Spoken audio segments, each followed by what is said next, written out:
Salam alaikum tout le monde. Dans ce podcast, je parle à la rencontre de musulmans et musulmanes qui sont des acteurs positifs de changement afin d'apprendre de leurs expériences et inspirer la prochaine génération de Muslim Makers.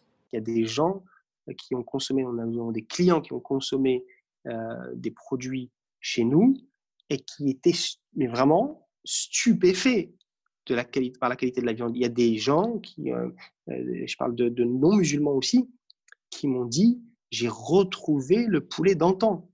L'invité de cette semaine est Shakib Hayani, fondateur de la première boutique bio et halal en France. Dans cette conversation, on parle notamment de la viande halal et des problématiques liées aux certifications, de l'importance d'être vigilant sur le halal dans notre consommation, ainsi que de la différence entre la viande conventionnelle et la viande issue de l'agriculture biologique. Le restaurateur, le boucher ou autre, il ne fait que répondre à la demande. Si tu lui demandes d'avoir une triple certification cachère, halal et bouddhiste, il le fera. Parce que si c'est pour faire tourner son business, il le fera. Et c'est le consommateur qui décide. Tant que le consommateur n'aura pas compris ça et il continuera à se faire berner. Et là, le problème, c'est qu'on ne parle pas que d'une paire de baskets. On parle d'un élément fondamental, c'est consommer halal. Si tu aimes le podcast et que tu veux le rendre plus visible, n'hésite pas à le noter 5 étoiles sur ton application de podcast et à me laisser un commentaire positif. Bonne écoute. Salam alaikum Shakib. Wa alaykoum salam wa rahmatullah. Je suis très content de t'accueillir sur ce podcast. Merci beaucoup, plaisir partagé. Est-ce que tu peux te présenter, s'il te plaît? Alors, Shakib Hayani, je suis un ch'ti, je suis né dans le nord de la France, où j'ai passé mes 20 premières années. J'ai aujourd'hui 41 ans, je suis père de 3 petites filles. Voilà, et je suis entrepreneur comme tu le sais. Alors, tu es le fondateur de Biolal, de la boucherie Biolal. Est-ce que tu peux décrire un petit peu le concept? Bien sûr.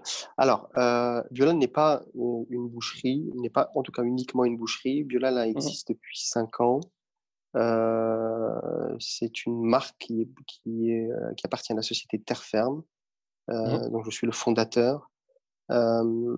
Et la société avait pour vocation au départ de mettre à disposition des boucheries de France une offre en viande bio et halal, certifié AVS. J'insiste sur ces 2 parties parce que la certification, on en parlera peut-être ultérieurement, les questions de certification. Et donc, on a commencé par de la distribution et ensuite, on s'est rendu compte au bout d'un certain temps d'exercice que on m'avait prévenu à l'avance, parce que moi, j'étais pas du tout du sérail, je connaissais absolument pas ce marché-là. On m'avait prévenu que j'avais quelques années d'avance sur le marché et que ça allait être un peu compliqué. Donc ça l'a été effectivement, c'est la raison pour laquelle nous sommes arrivés au constat qu'il n'y avait, en tout cas en cette période-là, que Biolal pour vendre du Biolal. Et nous avons décidé d'ouvrir une première boutique pilote à Lyon 6e, où le concept n'est pas du tout sur les mêmes codes de la boucherie classique. Quand on vient chez Biolal, la première chose qui étonne les gens, les clients, c'est qu'on ne retrouve absolument pas les codes de la boucherie. Et c'est une boutique où on retrouve, c'est pour ça que j'utilise rarement le mot boucherie, c'est une boutique où on retrouve les produits d'épicerie fine, des produits en vrac et également une offre en viande. Voilà, donc ça c'est l'évolution de la société au bout de la 2e année à peu près.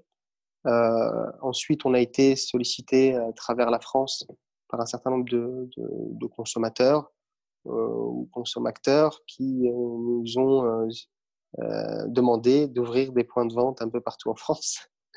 Et comme je suis ni Bill Gates, ni j'ai des banques derrière moi, donc nous avons décidé d'ouvrir un site de vente en ligne qui s'appelle biolal.com, où les clients peuvent s'approvisionner directement sur le site et être livrés en 24 heures partout en France, ce qui était et qui reste toujours une prouesse. Waouh, à l'Amazon. Exactement. Donc aujourd'hui, la structure Terre Ferme a 3 départements. Le premier, c'est le département B2B, donc professionnel, donc boucherie. Et, on a commencé à travailler avec les magasins Biocoop, La Vie Claire et des boucheries, restaurateurs également. Le deuxième axe de développement, c'est la boutique pilote. Et comme son nom l'indique, c'est une boutique qui est destinée à évaluer la pertinence, la viabilité d'une activité. Et la troisième axe, c'est la vente en ligne. Nous sommes aujourd'hui sur la deuxième année et c'est une activité, cette troisième partie, l'e-shop. Donc, c'est une activité qui va tendre à se développer où nous allons devenir un acteur global par rapport à la vente en ligne, sur l'offre en tout cas proposée, pas uniquement sur de la viande, mais sur l'ensemble des produits qu'on peut trouver dans un magasin bio, cosmétiques, épicerie salée, épicerie sucrée, produits frais, fromage, etc. D'accord. Du coup, moi, la première fois que j'ai découvert Biolal, Mmh. c'est via l'intermédiaire de mon ami à Lyon. J'étais venu bruncher chez lui. Il avait ramené de la charcuterie. Je lui ai dit de te ramener ça et tout. Il m'a dit oui, il y a une boucherie bio à Lyon et tout. Et c'était super bon. Ça m'a surpris parce que c'était vraiment bon. Alors, je sais pas c'était exactement quel type de charcuterie, mais ça m'avait vraiment étonné. C'était vraiment bon. Et du coup, bon, moi, j'étais de passage à Lyon, donc j'ai pas eu le temps de visiter ou d'acheter Mmh. dans ton. Donc, tu appelles ça comment? Dans ta boutique, du coup? Mmh. Hem Mmh. mais vraiment, je me suis dit que si j'habitais dans le coin, c'est sûr que je me fournirais de temps en temps là-bas. Mmh. Donc, comment t'es venue, du coup, l'idée de fonder ce business? C'est une longue, très longue histoire. Non, je plaisante. En fait, non, l'idée, c'est un parcours, comme je pense, la plupart des idées. Moi, si tu veux, je suis donc, comme je te l'ai expliqué, je suis né, je sais pas si je te l'ai dit ici, je suis né dans le nord de la France, Oui. dans une petite commune et pendant, heu, alors c'était pas la petite maison dans la prairie, mais nous, on avait un lien, avec les paysans, avec la paysannerie, avec les agriculteurs. Heu, Premièrement parce que, compte tenu de la situation géographique de la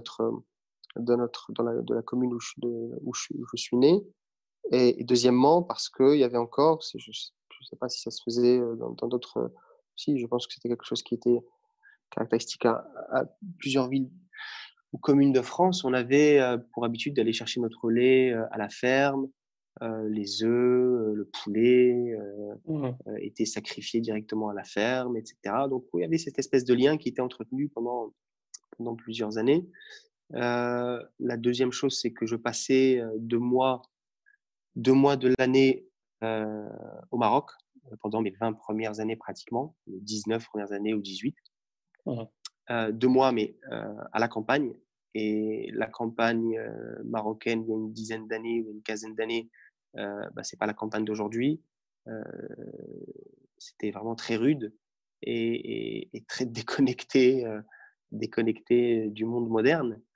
Mmh. Et si tu veux, tout ça, après cette expérience-là, ce vécu, je suis allé à Paris pendant, quelques années où j'ai créé une société, bon après une période, il faut savoir que j'ai eu une scolarité relativement chaotique. Je me suis ressaisi à partir de 20-21 ans où j'ai voulu reprendre des cours par correspondance pour revalider mon bac avec le Mmh. CNED et reprendre un cursus. Je l'ai fait pendant 2 ans, ça m'a ennuyé et je suis allé, j'ai pris mon sac à dos, littéralement et je suis allé à Paris pour, pour, me faire les dents, ou en tout cas pour découvrir la vie L'aventure. et Dieu merci, ouais, c'était vraiment l'aventure. Dieu merci, après quelques expériences en tant que salarié, j'ai fait, des belles rencontres. Des rencontres intéressantes sur le plan, humain et entrepreneurial et j'ai créé une société qui s'appelait Éco-entreprise et je faisais de l'économie d'entreprise. J'accompagne les entreprises dans leur démarche, Mmh. de réduction de leurs coûts sur, 2 axes, les frais de fonctionnement et la partie sociale. D'accord. J'ai fait ça pendant quelques années, dans plusieurs années et ça m'a permis de rencontrer, différentes entreprises et notamment de découvrir le monde du halal, que je ne connaissais OK. absolument pas parce que, certains acteurs étaient mes clients, comme l'association AVS, un acteur qui s'appelait, Isla Délice, qui est relativement connu, enfin voilà, d'autres, en tout cas certains acteurs dans le monde du halal et j'ai été, agréablement surpris de voir comment fonctionnait notamment l'association AVS. Ça m'avait beaucoup touché sur le plan personnel. Et aussi, ça a été un catalyseur aussi sur le plan professionnel, parce que je me suis rendu compte pour la première fois de ma vie que c'était possible. C'était possible de gérer une structure. C'était pas une entreprise, et ce n'est pas une entreprise en l'occurrence, mais de gérer une structure avec une éthique propre à l'éthique que l'on porte, l'éthique islamique, sur le plan organisationnel, sur le plan financier, etc., sur le plan social. Et j'étais vraiment très surpris. Ça t'a donné envie? Ça m'a donné envie, ouais. Ça m'a donné envie, ça m'a donné espoir. Et ça a vraiment été un catalyseur. Et donc, c'est devenu quasiment un de mes plus gros clients au sein de ce cabinet-là et co-entreprise. Alors, juste avant de continuer, pour ceux qui ne savent pas, je pense que la plupart des gens savent, mais on ne sait jamais. AVS, c'est donc une entreprise dont le rôle est une association, pardon, dont le rôle est de donner des labels en fait de viande halal. Absolument, c'est une association de contrôle et de certification. Et c'est le précurseur dans le domaine. Ils existent depuis 25 ans. C'est l'un des plus sérieux dans le marché. C'est l'un des plus sérieux, effectivement. Et donc, on a noué des liens relativement forts sur le plan professionnel, mais également humain. Il y a quelques années, ils m'ont sollicité sur un projet, le projet de fabrication, d'élaboration d'un système de contention, parce que comme tu dois le savoir, en Europe, l'abattage rituel est proscrit. Il y a une dérogation, en tout cas l'abattage sans étourdissement est proscrit. Il y a une dérogation pour deux confessions juive et musulmane. Et il y a des conditions à cela. Et une des conditions, c'est de mettre en place des systèmes de contention. Comme le nom l'indique, c'est des systèmes qui permettent de contenir l'animal pendant l'acte de sacrifice. Alors, on avance des questions éthiques, mais je n'y crois pas une seconde. Je pense que c'est plus des questions de cadence et autres. Mais bon, c'est un autre débat et on pourra y revenir. La condition, c'est qu'il faut tenir les animaux. En fait, la condition pour ne pas utiliser des systèmes d'étourdissement, un système d'étourdissement, c'est alors pour la volaille, c'est tremper la tête d'une volaille dans un bac électrifié. Pour les bovins, c'est d'utiliser des matadors, je crois que ça s'appelle, c'est-à-dire de leur tirer une balle dans la tête, une bille dans la tête, qui est relativement violent et contraire à notre éthique, ou en tout cas contraire à nos principes. Et donc, les savants du monde musulman, en majorité, sont d'accord pour dire que l'abattage avec étourdissement n'est pas halal. Parce qu'il ne garantit pas que la bête, l'animal, a été tué par le sacrifice, par l'acte sacrificiel, et non pas par ce coup de matador reçu ou d'électrocution pour le système d'électronarcose. Mais tu disais juste avant que pour les musulmans et les personnes de confession juive, c'est possible de recourir à l'abattage rituel uniquement s'il y a une mise en place d'un système de contention. Alors, il faut une dérogation pour cela, pour un abattoir pour pouvoir le faire. Il faut une dérogation et pour avoir cette autorisation, parmi les éléments, il faut pouvoir mettre en place un système de contention. Pour la volaille, il faut pouvoir expliquer ou prouver, démontrer que la volaille est contenue pendant le sacrifice. D'accord. Voilà. Et donc on m'a sollicité pour revenir à l'histoire qui m'a amené à Biolal. Et donc, j'ai travaillé sur ce système de contention. Nous sommes allés en Asie avec donc c'est l'association AVS qui m'avait sollicité pour ça. Nous sommes allés en Asie pour développer ce système. Ça n'a pas abouti.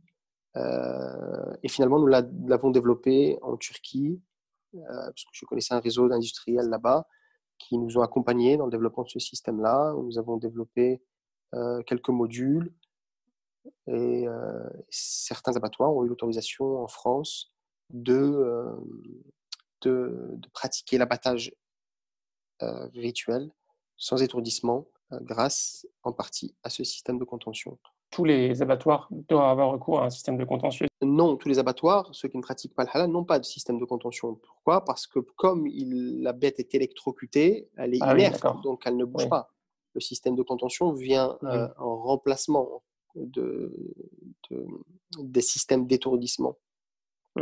D'accord. Et voilà, on s'est rendu compte par la suite, en étudiant le dossier de plus près, que en fait, il y avait deux problématiques. La première problématique, et ça, Jocelyne Porcher, que je conseille, son livre blanc sur le bien-être animal, je crois, ça s'appelle. C'est une sociologue qui travaille à l'INRA, qui a étudié tous ces problématiques, tous ces mécanismes-là, et le système également industriel.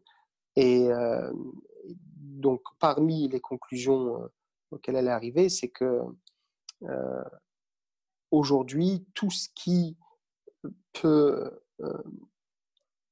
peut montrer sur le plan visuel ou auditif qu'il y a une, entre guillemets, souffrance de l'animal, donc le sang, la gestuelle, le bruit, etc., est proscrit.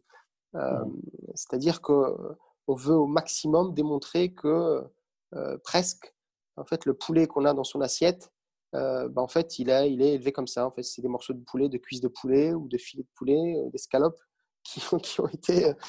Et donc, toute la partie élevage, transport, abattage, etc., tous ces éléments-là sont des éléments qui ont été volontairement cachés ces dernières décennies. Et je pense que tout ça participe à mettre si tu veux, à cloisonner les abattoirs, ce qui est dommage, à cloisonner les abattoirs. Et pourquoi je dis c'est dommage? Premièrement, parce que il serait intéressant de pouvoir savoir ce qui se passe à l'intérieur des abattoirs et non pas dans une espèce de. Bon, il y a L214 qui le font parfois, mais à des fins idéologiques. C'est tous ces documentaires et ces vidéos qu'on voit sur YouTube de massacres. Absolument. Absolument. Alors, il y a des choses qui sont relativement pertinentes, des choses, comme je te disais, par rapport pour revenir sur cette association L214 ou autre, il n'y a pas que, qui font un travail intéressant, mais parfois orienté, pour ma part, sur le plan idéologique ou politique. Et donc, le travail de Jocelyne Porcher ou d'autres a démontré qu'en réalité, c'est le système lui-même, intrinsèquement, et violent. Ce n'est pas en mettant en place des systèmes de contention ou en mettant en place d'autres systèmes qui fait que la souffrance animale va être réduite. Je pense que c'est en changeant, en modifiant, enfin voilà, c'est un certain nombre de pratiques sur le plan sociologique, sur le plan de la pratique, sur le plan de l'élevage, sur le plan technique, sur le plan de l'abattage, le rapport à l'alimentation, etc., qui fait que les choses vont évoluer. Mais voilà, donc une fois cette expérience réalisée, j'ai commencé, on m'a demandé de mettre en place une offre pour le marché halal en France, une offre en volaille fraîche, non bio, hein, en conventionnel, j'appelle ça conventionnel. Et c'est ce que j'ai fait. Donc ça, c'était pendant la période de la mise en place, de la création du système de contention. Et je l'ai fait. J'ai créé donc une société qui distribuait de la volaille partout en France. On avait créé un système de distribution pour approvisionner donc le marché en volaille fraîche, entière et en découpe.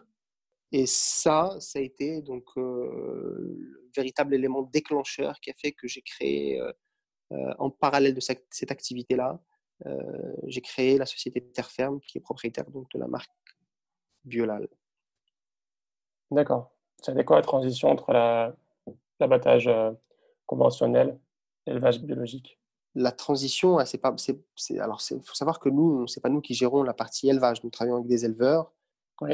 ou des abattoirs où il y a déjà des mises en place. Je te parle de la partie conventionnelle industrielle. Et la transition s'est faite en développant une structure parallèle qui va contribuer à apporter une alternative à l'offre industrielle qui existe déjà, Mhm. et donc en faisant appel à d'autres circuits, donc d'autres éleveurs, d'autres abattoirs, et donc un circuit parallèle à celui du circuit industriel. La question, à un D'accord. moment donné, s'est posée pour moi, qui avait fourni un travail énorme de mettre en place une offre en volaille conventionnelle. La Mhm. question s'est posée de cesser cette activité-là et de me consacrer exclusivement à l'offre actuelle, l'offre donc Oui. Biolal. La question s'est posée sur le plan plus humain et personnel. Et finalement, j'en suis arrivé à la conclusion. Il faut savoir que donc je reste un entrepreneur à l'affût d'opportunités, mais un entrepreneur animé, en tout cas je l'espère, par une éthique, par un système de valeurs, et qui Oui. fait que j'ai toujours la ferme intention de faire évoluer les choses. Et Oui. donc, j'ai décidé de maintenir l'activité que j'avais développée donc en offre, industrielle, mais de développer en parallèle une alternative à cette offre-là. Pourquoi? Donc ça a fait l'objet de plusieurs discussions, et, finalement je me suis rendu compte que dans la religion musulmane, on a la notion de l'awlawiyat. L'awlawiyat, ce sont les priorités, la notion de priorité. Nous ne pouvons pas aujourd'hui, dans un marché ou dans un pays comme la France, si je prends juste l'exemple de la France, où plus de 80%, d'après des études qui ont été faites, et notamment par le président actuel de l'association AVS, qui a qui a publié un livre il y a quelques années sur le marché du halal, un livre qui est relativement bien étoffé. Un peu plus de 80% aujourd'hui de l'offre n'est pas halal. Mhm. Et donc, on ne peut pas aujourd'hui passer du pas halal, et aujourd'hui consommer, je pense que tu dois savoir, ou ceux qui nous écoutent et qui nous écouteront doivent savoir l'importance pour un musulman de consommer halal. Oui. Et donc, je me suis dit que nous étions aujourd'hui dans cette démarche d'amélioration de la condition, pas de la condition de la communauté, mais en tout cas de la consommation Oui. de la communauté. Aujourd'hui, le marché du halal est contrôlé principalement par des personnes extérieures à la communauté et qui n'ont pas forcément les mêmes points de vue, pas forcément les mêmes intentions, Oui. et qui ne sont pas animés par les mêmes Économique seulement. absolument, absolument. Mhm. Et donc j'ai décidé de maintenir en fait les deux activités parce que aujourd'hui, on permet à beaucoup de familles de consommer, certes pas des produits issus de l'agriculture biologique, pas des produits issus de certaines, en tout cas pas des produits ou premium, mais Mhm. qui peuvent consommer des produits en tout cas qui ont été sacrifiés, des Mhm. viandes qui ont été sacrifiées selon le rite islamique. Ce que tu dis grosso modo, c'est que l'offre n'est pas assez développée et n'est pas assez aussi bon marché, accessible à l'ensemble de la communauté pour espérer passer du jour au lendemain à une offre. Non, c'est utopiste. L'utopie est nécessaire pour avancer, mais il faut pas être. J'ai failli l'être, et Dieu merci, euh, la concertation, mais vraiment avec la concertation avec même différents acteurs du marché, Mhm. me rigolait presque au nez de savoir que j'allais me consacrer à une offre exclusivement bio pour en faire une activité pérenne, etc., etc. Donc, c'était utopiste. Mhm. Et aussi, un entrepreneur est là pour répondre à une demande, à une problématique. Indépendamment du fait que nous souhaitions changer les choses, il y a aujourd'hui une demande. La demande, elle est relativement noble, j'estime. Parce que les gens cherchent à consommer la ménagère ou, le, ou, n'importe quel consommateur aujourd'hui qui se déplace dans une boucherie pour s'approvisionner en viande, pour amener à sa famille donc, des morceaux de viande pour les consommer. Ils n'ont pas cette conscience en fait de tout ce qui se passe derrière et tous les enjeux qu'il y a derrière. Pour eux, à partir du moment où le boucher s'appelle Abdelrahman, ou peut-être qu'il a un petit accent qui chantonne et qui lui rappelle le bled, pour lui, c'est halal. Et c'est ce qui nous porte aujourd'hui préjudice. Et c'est ce que je dis très souvent à certains consommateurs. Je dis, ce qui m'étonne, c'est que si je te mets en face aujourd'hui d'un iPhone ou d'une paire de Nike ou d'une paire ou sur un jean, je ne sais pas, Levi's ou n'importe quelle marque, la plupart des gens aujourd'hui sont en mesure de faire la différence entre le vrai et le faux, entre la copie et l'original. Et moi, ce qui m'étonne toujours, c'est que lorsqu'il s'agit d'un élément essentiel, même sur le plan spirituel, on ne peut pas, dans la tradition islamique, les invocations d'une personne ne sont pas acceptées, ou en tout cas la condition pour qu'elles soient acceptées, il faut que ce que l'on consomme soit halal. soit halal. Donc c'est un élément quand même fondamental dans la vie d'une personne. Et cette légèreté face à la consommation de viande a fait également, c'était un élément qui m'a permis de continuer en fait sur cette première activité que je t'ai citée. Mais parallèlement à ça, de continuer à développer une offre, une alternative, et d'où la création donc, de Biolal et ce que j'ai expliqué précédemment. Je me rends compte que ça résonne beaucoup avec mon vécu. L'importance d'avoir du halal à portée de main. On se dit que c'est pas forcément nécessaire d'avoir peut-être du halal, et si par exemple on veut être extrême et de dire qu'on peut manger que du bio ou faire attention à l'animal, mais en ayant parlé avec plusieurs personnes, donc moi j'ai pu travailler, faire des stages par exemple en Asie, au Japon et dans d'autres pays, et je me suis rendu compte qu'en fait dans ce genre de pays où il y a quasiment pas de halal disponible, les musulmans qui sont pas vraiment ancrés dans leur religion, bah, ils ont très très facilement abandonné le halal. Quand l'offre n'est pas là et que la personne n'est pas vraiment beaucoup ancrée dans la religion, le halal est très vite abandonné. Et, même, je parlais justement il y a peu de temps avec une personne qui me disait qu'à l'époque, quand ils sont arrivés en France, il n'y avait pas beaucoup de halal. Et du coup, ben, elle mangeait quand même la viande parce qu'elle se disait qu'elles avaient besoin de viande, même si comment dire, c'est discutable, hein. Mais pour dire à quel point l'importance d'avoir de la viande halal pour l'essentiel de la communauté est important. Absolument, absolument. Et tu m'as fait penser à une chose qui m'a...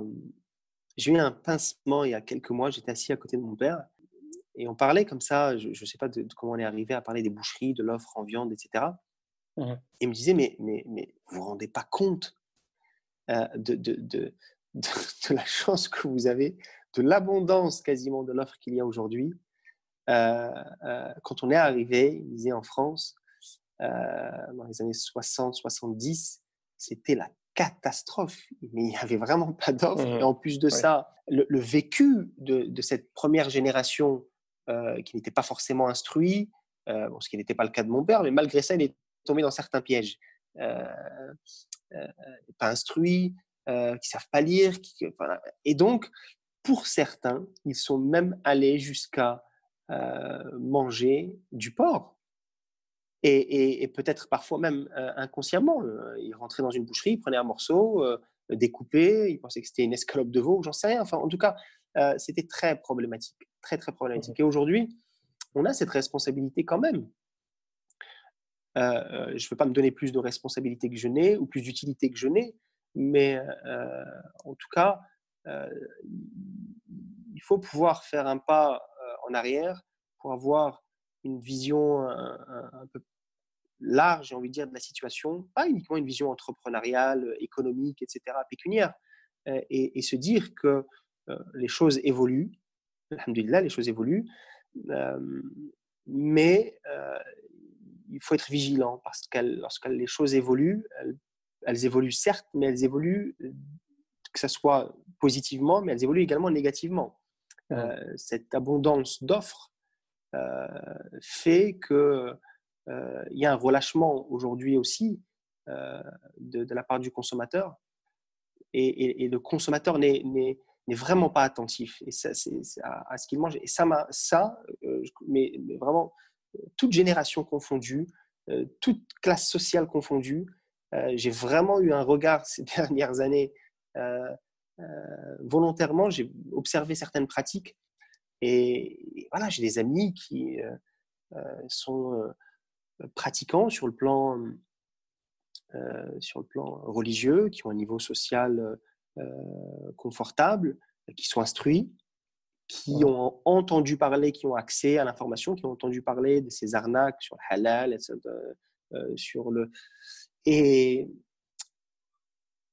et qui sont capables de m'inviter à manger un sandwich ou dans un restaurant avec une offre de viande, un restaurant prétendument halal.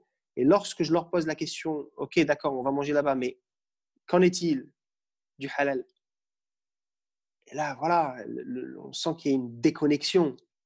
Mais ça me frappe. Tu veux dire que le restaurant n'est pas halal en soi, ou bien qu'il est halal, mais qu'il a certains labels, pas forcément? Je ne dis pas qu'il n'est pas halal. Je dis que le restaurant se prétend être halal, mais il prétend être halal sans certification. Et on ne peut pas. Ce sont des choses tellement aujourd'hui complexes. Les circuits d'abattage, de distribution, etc., sont tellement opaques et tellement complexes qu'un restaurateur qui a le souci principal de faire tourner son business ne peut pas s'attarder là-dessus. Donc, il a besoin de faire confiance à un tiers, donc un organisme de certification, pour pouvoir affirmer auprès du consommateur final que son produit est halal. Et donc, si toute la chaîne a fait preuve de légèreté, mais moi, je ne parle pas du commerçant parce que le commerçant, il est animé par des questions financières, etc. Mais le consommateur, je pense que s'il y a des changements qui doivent intervenir, et qu'il y a des changements aujourd'hui, mais s'il doit y avoir un accélérateur de ces changements-là, donc il faut que les consciences soient touchées pour que les pratiques évoluent. Et là, bon, on en est un peu loin, même si Dieu merci, ça évolue quand même un petit peu. Oui, je vais rebondir par rapport à ce que tu viens de dire. C'est vrai que moi aussi, j'ai été pas mal sensibilisé par rapport à la question donc des labels halal, donc AVS, Shahada et d'autres. Mais c'est vrai que tout le monde n'est pas forcément sensibilisé à ça. Ça, c'est la première chose. Et la deuxième chose, parfois, même quand on est sensibilisé à ça, la réaction des personnes peut être, alors je sais pas si je dis pas que c'est légitime ou illégitime, mais elle peut être que voilà, la responsabilité ne nous incombe pas.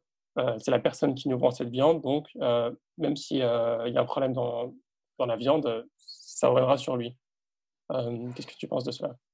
Non, mais ça, comme je t'ai dit précédemment, je t'ai dit qu'en fait, ce qui m'étonne, c'est que ce même consommateur, lorsqu'il va acheter un iPhone ou un Samsung ou une paire de baskets ou autre, il fera obligatoirement la différence, sinon il se sentira rouler, la différence entre le vrai du faux.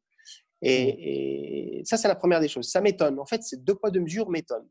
Alors, il y a des consommateurs qui sont totalement légers dans leur façon de consommer. Et s'il y a une cohérence dans cette légèreté, il n'y a pas de problème.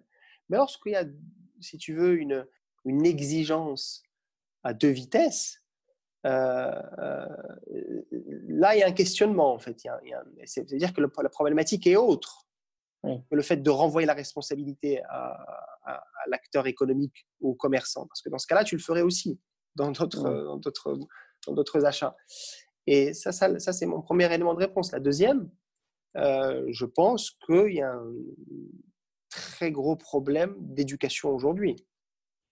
Je pense qu'il y a un problème d'éducation, il y a un problème de sensibilisation, d'éducation au sens familial du terme, je pense qu'on n'insiste pas suffisamment sur ce genre de choses, sans faire un focus non plus et sans tomber dans le, dans l'exagération.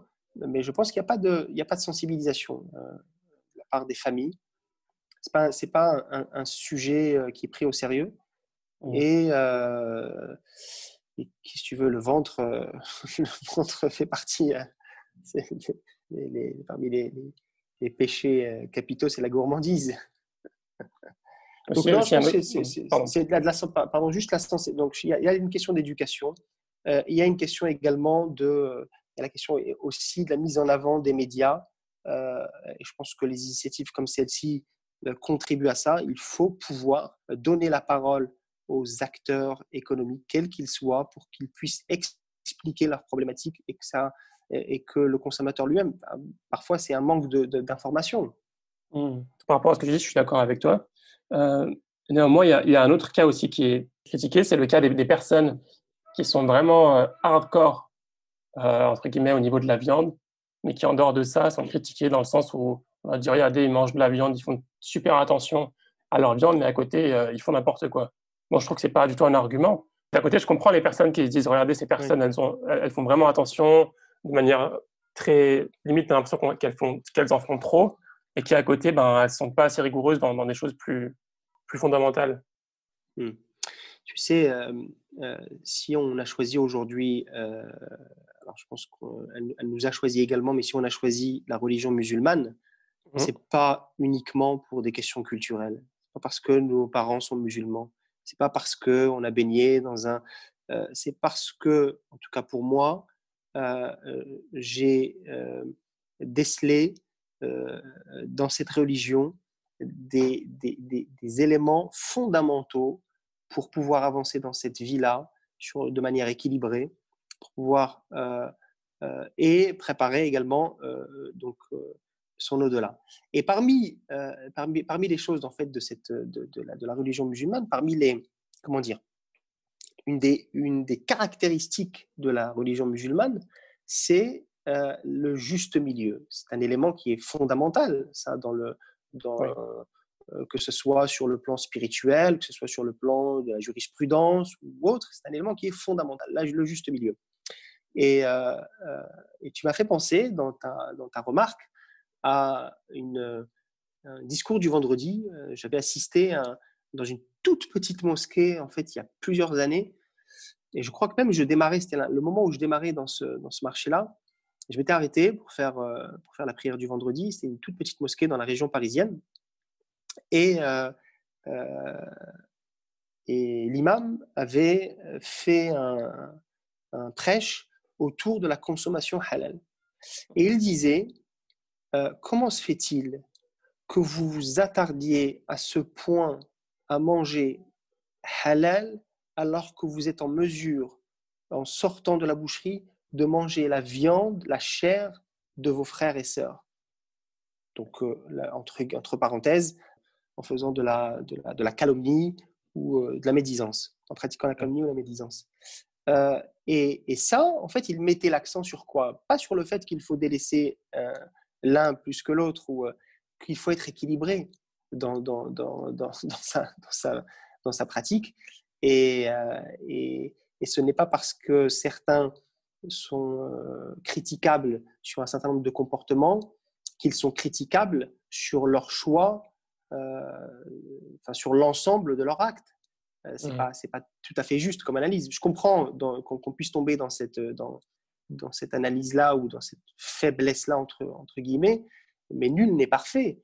Et c'est pas la perfection qu'on demande, juste de la cohérence et juste être dans un espèce d'état de conscience. Quelle que soit la chose que je fais, que je sois en état de conscience. Je parle bien, en fait, et ça que je sois musulman ou pas. Et cette conscientisation, c'est un élément fondamental, je pense, actuellement et sur ces prochaines années, parce que si on explique aux gens juste ce qu'il faut faire, en leur expliquant en fait les modalités du marché, du halal, de l'abattage, de ce que disent les savants sur halal ou pas halal, les gens ne seront pas réceptifs. Et même s'ils sont réceptifs, l'émotion vont faire qu'ils vont l'être pendant le discours, Mais lorsqu'on va être confronté à la situation, il faut des éléments beaucoup plus forts, beaucoup plus marquants pour pouvoir passer à l'acte. Et parmi ces éléments-là, c'est le fait de frapper la conscience, toucher les cœurs et la conscience. Et dans ces cas-là, une fois que la personne est consciente de la problématique, consciente de l'importance de manger halal, consciente de l'offre prétendue halal qu'il y a sur le marché, consciente de la faiblesse du boucher et du restaurateur, dans ce cas-là, le consommateur comprendra non pas sa faiblesse, mais sa force, c'est-à-dire la force qu'il a pour changer les choses. C'est un acte extrêmement important et fort de voir un père de famille ou un jeune ou un moins jeune ou une femme ou avec ses copines, etc., aller au restaurant, se faire plaisir, mais avoir ce critère, c'est-à-dire je souhaite sélectionner un restaurant qui, en tout cas, a intégré l'importance de cette notion-là, la notion de halal. Pas uniquement des bons plats, pas uniquement du wagyu ou des races à viande super bonnes ou une bonne présentation, parce qu'il ne faut pas oublier qu'il y a une autre problématique. Sur le plan sociologique, c'est quelque chose, et sur le plan comportemental, c'est quelque chose de nouveau, ça, cette offre-là. Il y a quelques années, il n'y avait pas cette offre-là en restauration, etc. Donc cette frustration, si tu veux, on sort d'une espèce de frustration aujourd'hui et on a envie d'en profiter. Et donc tout ce qui vient nous expliquer que faut quand même faire attention, on ne peut pas aller nulle part, on peut pas aller partout, pardon, et faire n'importe quoi, on le prend peut-être même inconsciemment. Je ne voudrais pas faire de la psychologie ou de la psychanalyse de comptoir, mais je pense que les gens sont réticents parce qu'on vit presque, entre guillemets, sous la communauté musulmane, nos 30 glorieuses, si tu veux, en retard. Oui. D'ailleurs, tu me disais que c'est un geste fort, c'est quand un père de famille, par exemple, décide de vraiment faire attention à ce qu'il donne à manger à ses enfants.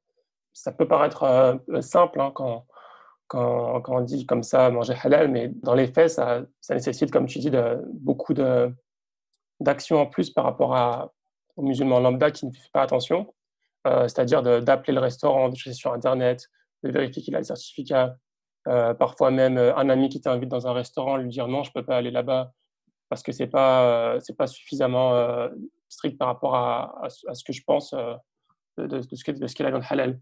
Ou bien, même quand on a une personne non musulmane qui t'invite à un restaurant, qui a fait attention à t'inviter dans un restaurant halal, lui dire oui, c'est halal, mais c'est pas vraiment halal. Tu vois, tu peux pas. Des fois, il y a des situations vraiment un peu, je dirais pas embarrassantes, parce que c'est pas embarrassant, mais c'est un peu prise de tête des fois. Ouais. Et tu peux très vite passer pour un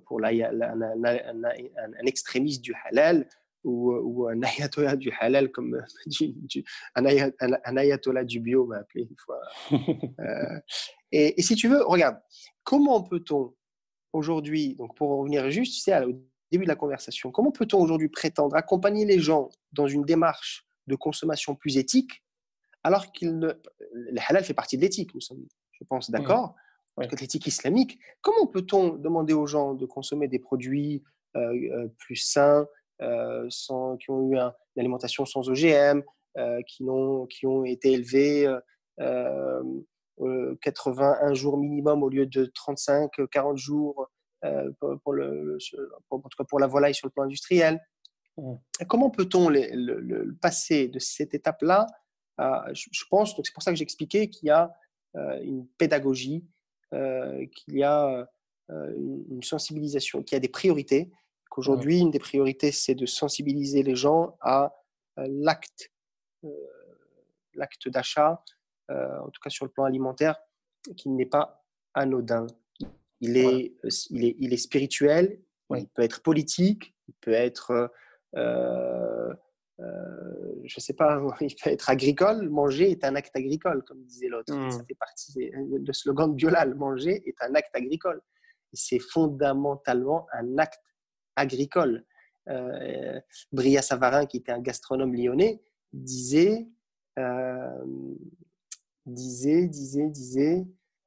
pourquoi je cite Bria Savarin alors que j'ai oublié sa citation. C'est pas grave. Dis-moi ce que tu manges. Dis-moi ce que tu manges, je te dirai ce que tu es. Dis-moi ce que tu manges, dis-moi, je te dirai ce que tu es. Voilà, donc je pense que c'est un élément très important. Donc aujourd'hui, nous, en tout cas, tu voulais peut-être intervenir? Oui, je voulais juste dire, avant de revenir au bio, je voulais juste te demander, du coup, pour rebondir, on a parlé des cas extrêmes et des cas extrêmes des personnes qui sont vraiment, j'ai envie de dire, pas assez regardants au niveau du halal.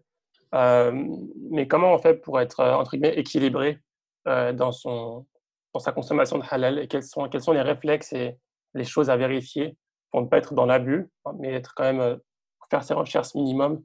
Ouais, c'est une question, très large. Je vais essayer d'y répondre. En fait, il y a différentes choses dans ta question. Si je l'ai bien saisi, ta question, c'est comment aujourd'hui, pour un consommateur, comment faire face à ces différentes problématiques-là qu'on vient de citer pour consommer, le plus, fidèlement à ses principes? Oui. En fait, la première des choses, c'est qu'il faut se rendre compte que, la consommation de viande, que nous avons abusé et que nous abusons surtout dans nos cultures, alors déjà de manière générale aujourd'hui, mais particulièrement dans nos cultures, il faut réduire impérativement sa consommation de viande. Ça, c'est fondamental et ça, si on passe pas, si tu veux, enfin, en tout cas, c'est une des clés de compréhension et un des éléments déclencheurs de ce qui va venir après. Parce que si on explique aux gens qu'il faut consommer plus éthique, mais que finalement, leur mode de consommation ou d'alimentation ne change pas, on n'est pas dans l'équilibre que nous avons, qu'on a cité tout à l'heure. Mmh. Le juste milieu ou l'équilibre qu'on a cité tout à l'heure. Donc, première des choses, c'est ça, c'est être conscient que de la nocivité, que ce soit sur le plan physique ou sur le plan même environnemental. Oui. Euh, Ça, c'est le premier élément. Le deuxième élément, c'est de comprendre euh, et l'environnement dans lequel on évolue, l'environnement économique. Qui fait quoi mais vraiment de manière très simpliste. Quels sont les acteurs? Comment est décomposé le marché? Ça ne demande pas beaucoup de temps. Ça demande pour les communicants de faire quelques vidéos. Et ça c'est la responsabilité des associations, que ce soit l'association AVS ou les autres acteurs. Les acteurs économiques également doivent mettre l'accent là-dessus pour expliquer la démarche et la nécessité d'avoir une certification. Et donc, je pense que c'est ces deux éléments-là. Un, la nocivité d'une consommation abusive de viande. Mmh. Et deux, la nécessité d'avoir un gage de sérieux. Ça, c'est le premier niveau. Après, bon, les différents organismes de certification, etc., je ne pense pas qu'il faille noyer le consommateur aujourd'hui avec ça, ou le perdre avec ça, mais déjà, voilà, il faut un organisme tiers de certification. Concrètement, par exemple, toi, comment tu fais quand tu vas dans un restaurant que tu connais pas? La première chose que tu fais, tu demandes au cuisinier ou à la réception, est-ce qu'ils ont un certificat? Absolument, absolument. Et s'ils ont pas de certificat, tu ne consommes pas dans ce restaurant? Non, non, non, je ne consomme pas dans le restaurant. Je peux consommer dans un restaurant qui n'a pas de certification si je connais personnellement le restaurateur et je connais personnellement sa source d'approvisionnement. Mais bon, Mmh. moi, je suis du métier et c'est des choses que je peux vérifier. Mais même sans être du métier, c'est-à-dire qu'on peut, si on connaît personnellement le. En fait, si tu veux, on est en train de parler de quoi? On est en train de parler parce que si on est déjà dans cette démarche-là, c'est une démarche extrêmement positive. Si Mmh. là, on est juste dans ce parcours-là en tant que consommateur, on a déjà fait la moitié du chemin. Quel que soit le résultat qui va venir après, on a déjà fait la moitié du chemin. C'est-à-dire qu'on est déjà en conscience, on consomme en conscience. Pour parler familièrement, on se casse un peu la tête avant de manger son steak. Et Mmh. donc, euh, en fait, il faut s'assurer que c'est halal. Après, si tu as fait toutes les démarches, c'est comme la recherche de la qibla quand tu veux faire la prière. Euh, on te dit que c'est dans un endroit où tu ne sais pas comment. Il faut que tu fasses l'effort nécessaire Mmh. pour rechercher la qibla. Après, si tu te trompes ou si ce n'est pas le cas, on est dans un autre registre. Mmh. Mais il faut que tu puisses faire cette démarche. Donc, moi, ce que je demande, en tout cas, ce que je pourrais demander, c'est qu'il y ait une démarche réelle, sincère de recherche de la vérité et de Ouais. mettre l'acteur économique face à ses responsabilités. Et le restaurateur, le boucher ou autre, il ne fait que répondre à la demande. Si tu lui demandes d'avoir une triple certification cachère, halal et bouddhiste, il le fera. parce que si c'est pour Ouais. faire tourner son business, il le fera. Mhm. Et c'est le consommateur qui décide. Tant que le consommateur n'aura pas compris ça et il continuera à se faire berner. Et là, le problème, c'est qu'on ne parle pas que d'une paire de baskets, on parle d'un élément fondamental, c'est consommer halal. D'ailleurs, on le voit dans plusieurs restaurants, de plus en plus, on a des certifications sérieuses qui apparaissent. Et c'est bien la preuve et ça vient du fait que justement les consommateurs demandent ce type de certification. Exact. Non, mais ça vient de deux choses, cette démarche-là. Elle vient du fait que le consommateur est demandeur et le fait que les entrepreneurs sont des entrepreneurs très souvent, euh, euh, de plus en plus, qui sont conscients de cette problématique-là et qui veulent réussir sur le plan entrepreneurial, mais ne pas perdre sur le plan de leur éthique ou de leurs principes. Donc, ces changements qui s'opèrent aujourd'hui viennent de ces deux démarches. D'accord, super. On a beaucoup parlé de halal. J'aimerais qu'on parle un peu de bio. Cette notion, moi, elle me fait assez rire parce que, en réalité, le bio, qu'est-ce que c'est? C'est les choses naturelles. Donc, ça me fait rire d'appeler quelque chose de bio quand c'est naturel. Pour moi, on devrait appeler ce qui est pas bio, pas bio. Et le bio, c'est la viande normale. Mais bon, ça, c'est une réflexion personnelle. Mais, non, c'est une réflexion pertinente parce que c'est la norme, c'est les normes qui s'inversent en fait. C'est juste les normes qui s'inversent. Et du coup, ma question, c'est qu'est-ce qui différencie du coup le bio du non bio en fait, et les grandes lignes? Dans les grandes lignes, c'est la première chose, c'est que l'élevage biologique, c'est un élevage en plein air où les bêtes, les animaux ont accès à un parcours extérieur. Ça, c'est le premier élément. Deuxième élément, c'est que l'alimentation est une alimentation sans OGM, une alimentation naturelle, entre guillemets, pas de produits chimiques, pas d'utilisation de pesticides, etc. Sur les prés, en tout cas, ou les zones, ou sur les aliments que vont consommer ces animaux. C'est une croissance plus lente. Donc, c'est Jean-Philippe qui nous disait dans un podcast, un des derniers podcasts que j'ai sorti, que j'invite les auditeurs à écouter, qui disait justement que les poulets, naturellement, lui, un poulet qu'il nourrit, il met, je crois, il m'a dit 3 mois ou 4 mois, je sais plus. Et que les poulets d'abattage mettent 35 jours avant d'être sacrifiés, tués. Absolument, donc c'est ce que je te disais, donc on est sur une croissance plus lente, donc on est sur 81 jours minimum pour avoir la certification bio, mais dans les pratiques, on est à 90 jours, donc effectivement, il y a une grande différence. Voilà, c'est les différences fondamentales en termes d'élevage. Après, il y a le transport. Pour parler alors, du bio de manière générale, mais également de Biolal et notre relation aux éleveurs, il faut savoir que nous, on a mis en place un réseau d'éleveurs. On a été les premiers, il y a quelques années, à nous déplacer, à rencontrer les éleveurs, mettre en place des filières avec ces derniers. Et je peux te dire qu'ils ont été très, très, très étonnés de cette démarche-là. Parce qu'aller voir des éleveurs dans le fin fond de la France et de leur expliquer qu'on est soucieux de leur... on est soucieux de leur situation économique, premièrement, raison pour laquelle on les paye, on les rémunère aujourd'hui suffisamment pour qu'ils puissent vivre de leur activité. Nous sommes séduits par leur démarche parce que nous considérons qu'on est dans une démarche commune, et tous ces éléments-là fait que ça se télescope un petit peu dans leur tête. Tu sais, la France profonde, quand tu vois une personne de confession musulmane arriver et parler de ce genre de choses, il y a des choses qui se télescopent. Et moi, c'est ce qui me séduit véritablement aujourd'hui dans cette démarche-là. Tu casses les idées reçues. Exactement. Et ça m'a toujours séduit, toujours animé dans ma vie professionnelle. C'est de casser, même dans ma vie personnelle. J'aime aller avec ma famille dans des endroits où on ne nous attend pas, volontairement, pour provoquer, mais pas pour provoquer de manière négative, mais pour provoquer la discussion, provoquer l'échange, provoquer l'étonnement, etc. Parce qu'il faut bien qu'on passe par là à un moment donné pour banaliser les choses. Et donc, la différence fondamentale qu'il y a entre une des différences fondamentales, c'est le rapport qu'entretiennent les éleveurs avec leurs animaux. Ça n'a rien à voir avec, c'est pas juste des numéros.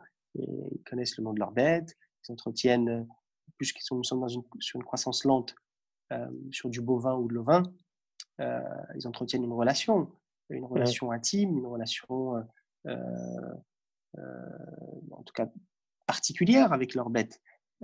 Et donc, nous, dans notre démarche, on va mettre en place des filières avec ces éleveurs. On choisit des abattoirs qui sont les plus proches possibles pour éviter le transport des animaux et la souffrance de l'animal. Et ça fait partie également du cahier des charges de l'agriculture biologique. Et au niveau de l'abattage, eh bien, si pour la volaille, par exemple, on demande à ce que ça soit fait de manière artisanale, c'est-à-dire qu'il y ait personne le fasse sans accrocher les volailles, le faire de la manière la plus artisanale possible. D'accord. Donc ça ne cause pas de souci par rapport aux restrictions. On est dans un système de contention. C'est le même type c'est le même système. Ouais. C'est pas le même type de système de contention que sur le plan industriel. Ce sont des systèmes de contention adaptés au cahier des charges de l'agriculture biologique, mais également adaptés aux demandes qu'on a faites, nous, aux abattoirs avec lesquels nous travaillons. En fait, si tu veux, on s'est rendu compte qu'on ne va pas raconter des histoires aux consommateurs. Ou se raconter des histoires à nous-mêmes. Le fait de faire appel aujourd'hui à des abattoirs industriels rend extrêmement compliqué la démarche ou incomplète cette démarche éthique. D'où le fait que nous ayons beaucoup discuté avec la Confédération paysanne, nous, Biolal, ces dernières années, et des activités, des initiatives pour l'abattage à la ferme. Je ne sais pas si on a déjà entendu parler de ce genre d'initiative. Non.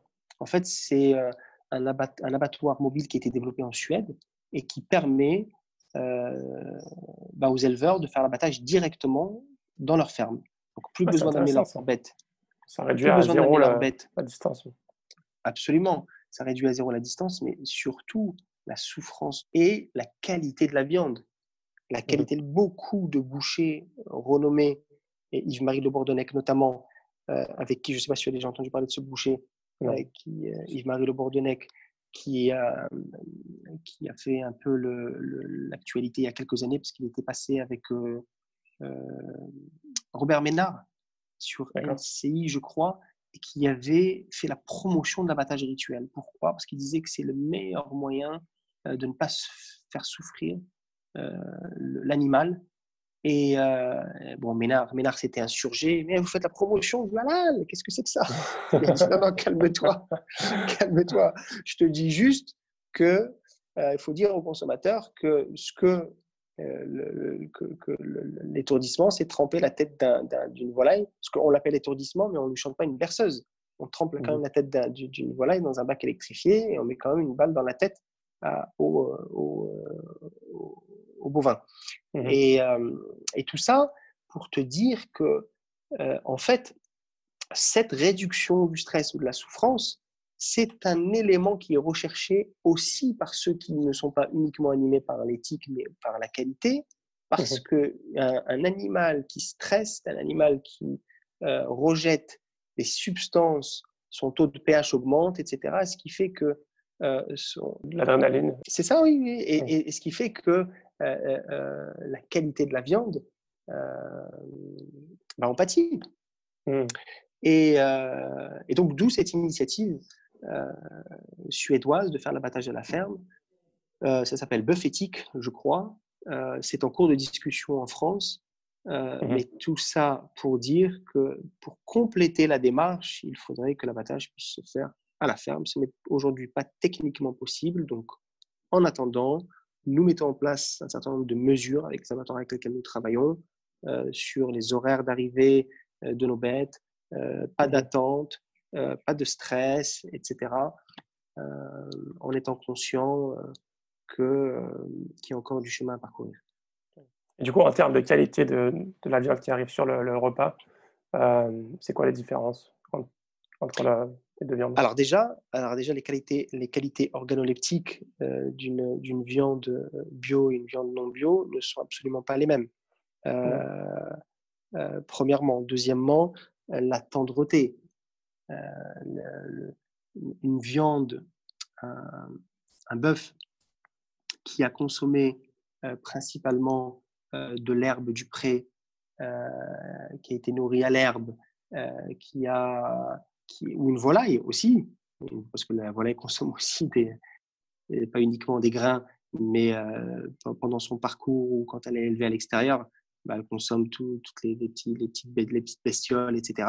Et donc, tous Mmh. ces éléments-là font qu'on retrouve une qualité organoleptique exceptionnelle, un grain de viande exceptionnel, une tendreté exceptionnelle qu'on ne retrouvera jamais dans le milieu industriel. Jamais. Ce sont Mmh. deux approches totalement différentes. Il y a des Mmh. gens qui ont consommé, on a des clients qui ont consommé des produits chez nous et qui étaient mais vraiment stupéfaits par la qualité de la viande. Il y a des gens je parle de non-musulmans aussi, qui m'ont dit, j'ai retrouvé le poulet d'antan.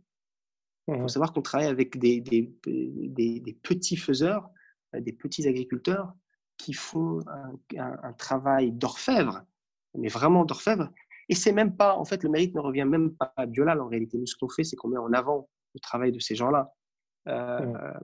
et c'est ce qu'on a décidé de faire ces dernières années, ces derniers mois, et ce qu'on va faire ces prochains mois et prochaines années, c'est mettre au maximum en avant le travail de ces éleveurs.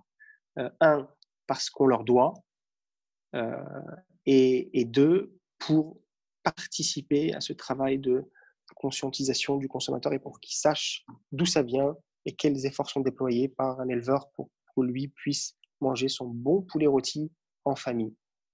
Pour finir, je voudrais parler du coup de la différence de prix. Par rapport au prix, du coup, c'est un ratio de combien par rapport à la viande conventionnelle? Alors, tout dépend des espèces, mais on est sur 35%,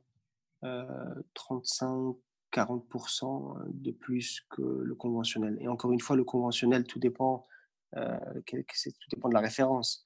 Mmh. Si la référence est de la viande polonaise ou de la viande roumaine, euh, parce qu'il y a parfois des gens qui font le comparatif, mais les éléments de comparaison ne sont pas justes. Donc, Mmh. si on est sur une offre de viande française, bon, certes industrielle, mais qui répond à un certain nombre de cahiers des charges, ben, aujourd'hui, on peut trouver une offre.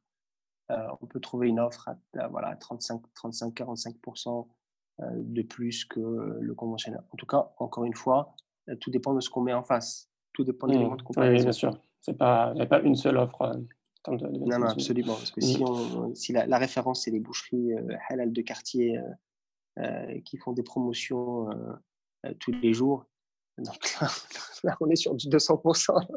Oui, évidemment. Alors là, on arrive bientôt à la fin du podcast. Je vais te demander justement, avant de terminer, 2-3 questions. Donc là, on est toujours en période de coronavirus, Covid-19. Comment est-ce que le coronavirus, pardon, affecte ton business? Il a affecté de différentes manières. Il a affecté par le fait qu'il y a eu une cohue. En fait, il y a eu une consommation déraisonnable Mmh. de la part des citoyens, de la part des consommateurs, ce qui a créé un déséquilibre sur le plan organisationnel, pardon, Mmh. sur le plan Logistique, ouais. aussi de la disponibilité logistique, etc. Ça peut paraître comme une opportunité, mais c'est quelque chose qui impacte aussi le fonctionnement d'une entreprise, parce que l'entreprise a pour vocation de satisfaire ses clients. Et quand tu vois que tu peux pas les satisfaire parce que la demande est irrationnelle, euh, Mmh. ça crée une insatisfaction, Frustration, ouais. Mmh. une frustration. Mais voilà. J'ai mon ami qui m'a dit, bon, je vais pas te faire de la mauvaise pub, mais qui m'a dit qu'il Mhm. a essayé de commander récemment et que ça lui mettait 10 jours, avant de pouvoir Absolument, recevoir sa viande. Mmh. absolument. Absolument. Alors, d'où le fait, en fait, si tu veux, le délai aujourd'hui, aujourd'hui, il y a 2 ans, depuis 2 ans, le délai pour approvisionner nos clients partout en France, c'était de 24-48 heures maximum. Oui. Sauf quand il y a une problématique. C'est incroyable. Enfin, je trouve, Surtout que c'est pas enfin, c'est pas Amazon qui vient vous livrer. Enfin, je sais pas comment vous faites livrer, mais Non, j'imagine qu'il n'y a pas alors, il faut des savoir éleveurs que de j'ai une partout. expérience. Ouais, il faut savoir j'ai une expérience en fait dans la vente en ligne. J'avais un site qui s'appelait gopneu.com que j'ai vendu il y a quelques années, D'accord? il y a plusieurs années, et je faisais de la vente en ligne en fait de pneus pour les particuliers et les professionnels. Et j'ai donc une certaine expérience dans la vente en ligne, ce qui a fait que j'ai pu lancer cette activité-là, en tout cas ce troisième département, assez rapidement. Et voilà, je me réjouis qu'on soit les précurseurs aujourd'hui sur ce créneau. Mhm.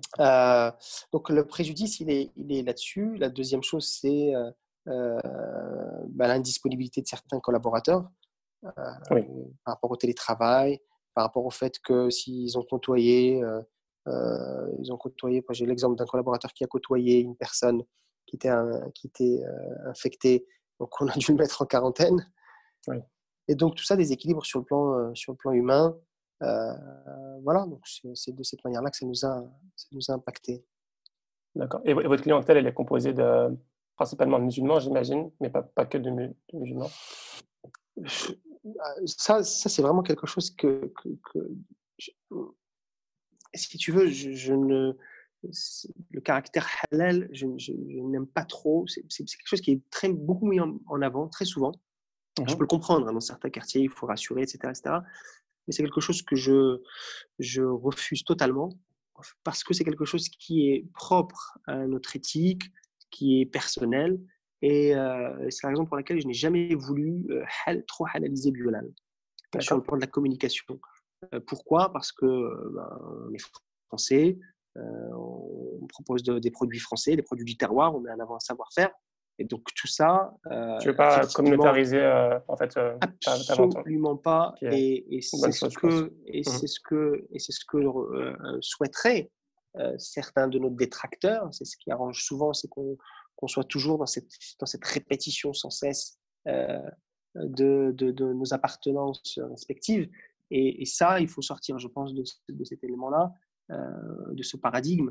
Et alors, sur le plan si tu veux, humain, etc., c'est super intéressant, mais aussi sur le plan business, parce que ça ouvre des portes, des opportunités, etc. Donc aujourd'hui, pour répondre à ta question, notre clientèle est composée effectivement principalement de musulmans, mais ce n'est pas une écrasante majorité.